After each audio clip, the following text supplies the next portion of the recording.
എന്ന് വിശ്വസിക്കുന്നു. PM കിസാൻ സമ്മാൻ നിധിയുമായി ബന്ധപ്പെട്ട് അനാവശ്യമായിട്ടുള്ള പല കാര്യങ്ങളും നിങ്ങൾ കേട്ടിട്ടുണ്ടാവും.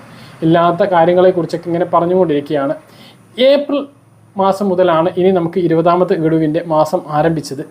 അപ്പോൾ ഏപ്രിൽ, മെയ്, ജൂൺ, ജൂലൈ മാസങ്ങളിലാണ് ആ ഒരു തുക നമുക്ക് എത്തിച്ചേരേണ്ടത്. അതിൽ ജൂൺ മാസം അവസാനത്തോടു കൂടിയായിരിക്കും ആ ഒരു തുക എത്തിച്ചേരുക. ഈ 20ാമത്തെ ഗഡു ലഭിക്കുന്നതിന് വേണ്ടി നമ്മൾ എന്തെങ്കിലും ചെയ്യേണ്ടതുണ്ടോ എന്ന് പല ആളുകളും സംശയങ്ങളായിട്ട് വാട്സപ്പിലൊക്കെ ബന്ധപ്പെടാറുണ്ട്.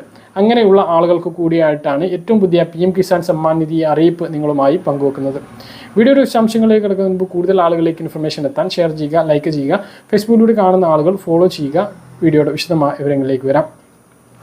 ഫെബ്രുവരി മാസത്തിലാണ് കഴിഞ്ഞ ഗഡു 19ാമത്തെ ഗഡു PM കിസാൻ സമ്മാൻ നിധി വിതരണം ചെയ്തത്. രാജ്യത്തെ കർഷകർക്ക് ലഭിക്കുന്ന ഏറ്റവും വലിയ ധനസഹായ പദ്ധതിയാണ് PM കിസാൻ സമ്മാൻ നിധി.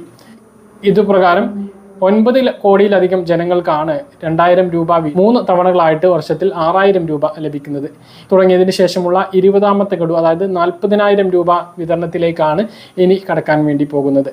ഈ തുക ലഭിക്കുന്നതിന് വേണ്ടി സംസ്ഥാന സർക്കാരിൻ്റെ ഖദർ ആപ്പിൽ രജിസ്റ്റർ ചെയ്ത് കർഷക ID കാർഡ് എടുക്കണം എന്നുള്ള രീതിയിലുള്ള വാർത്തകൾ കണ്ടതിൻ്റെ അടിസ്ഥാനത്തിൽ തെറ്റിദ്ധരിച്ചുകൊണ്ട് പല ആളുകളും ഇതിങ്ങനെ എടുക്കാൻ വേണ്ടിയിട്ട് പോകുന്നുണ്ട്. അങ്ങനെയുള്ള ആളുകളോട് പ്രധാനമായിട്ട് ഓർമ്മിപ്പിക്കുകയാണ്, അങ്ങനെ ഒരു കാര്യമേ ഇല്ല. PM കിസാൻ സമ്മാൻ നിധി ലഭിക്കുന്നതിന് ഖദർ ആപ്പുമായിട്ട് യാതൊരു ബന്ധവും ഇല്ല. ഖദർ ആപ്പ് രജിസ്റ്റർ ചെയ്യുകയോ കാർഡ് എടുക്കുകയോ വേണ്ട.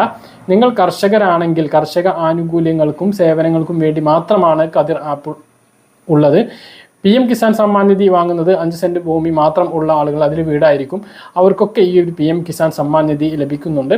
അത് കേന്ദ്ര സർക്കാർ ഇലക്ഷന് മുമ്പായിട്ട് പ്രഖ്യാപിച്ചിട്ടുള്ളത് കേന്ദ്ര സർക്കാരിന് തന്നെ അറിയാം. കർഷകരൊന്നുമല്ല, കർഷകരായിരിക്കണം എന്നുള്ള മാനദണ്ഡം ഇതിലില്ല. മറ്റ് ചില മാനദണ്ഡങ്ങളൊക്കെ ഉണ്ട്. ആദായ നികുതി അടക്കുന്നവരാകാൻ പാടില്ല, പ്രൊഫഷണൽ ജോലിക്കാരാകാൻ പാടില്ല. അങ്ങനെയുള്ള മാനദണ്ഡങ്ങളൊന്നും പറഞ്ഞ സമയത്ത് കൃഷി ചെയ്യുന്നവരാവണം എന്ന് ഇതിൽ പറഞ്ഞിട്ടില്ല.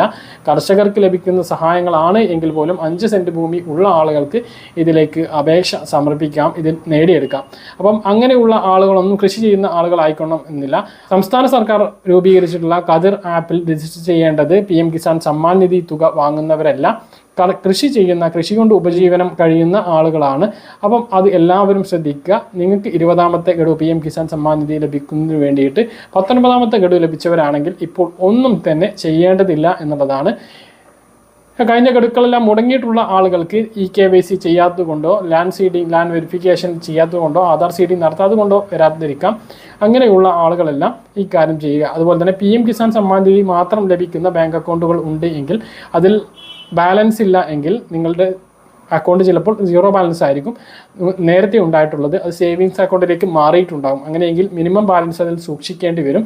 ഇല്ല എങ്കിൽ നിങ്ങൾക്ക് PM കിസാൻ സമ്മാൻ നിധി 2 മാസം കഴിഞ്ഞ് കിട്ടുമ്പോൾ അതിൽ നിന്നും വലിയ തുക പിഴ പിടിക്കാൻ സാധ്യതയുണ്ട്.